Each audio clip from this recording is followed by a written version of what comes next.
নিজেদের হাতে মনোনয়নপত্র নিয়ে বিক্ষোভ দেখায় বামফ্রন্টের প্রার্থীরা।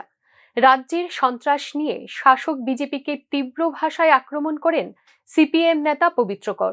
তিনি অভিযোগ করেন, পঞ্চায়েত নির্বাচনের জন্য সর্বাত্মক প্রস্তুতি নিয়েছে দল, কিন্তু রাজ্যের বিভিন্ন ব্লকে বিজেপি কর্মীরা ব্যাপক সন্ত্রাস ও অবরোধ করে রাখছে, যার ফলে মনোনয়ন জমা দিতে পারছে না বাম প্রার্থীরা।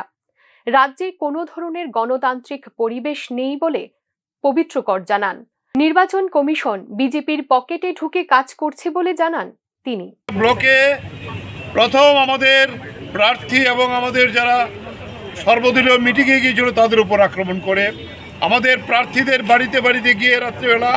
বিজেপির এই সন্ত্রাসের রাজত্ব বেশি দিন চলবে না বলে জানিয়েছেন তিনি।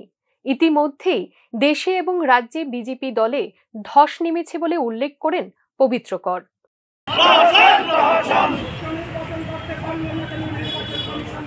বিজেপি বিরোধী সমস্ত শক্তিকে একত্রিত করে সিপিএম আরও তীব্র আন্দোলন গড়ে তুলবে বলে হুঁশিয়ারি দেন বাম নেতারা। Bureau report, news now.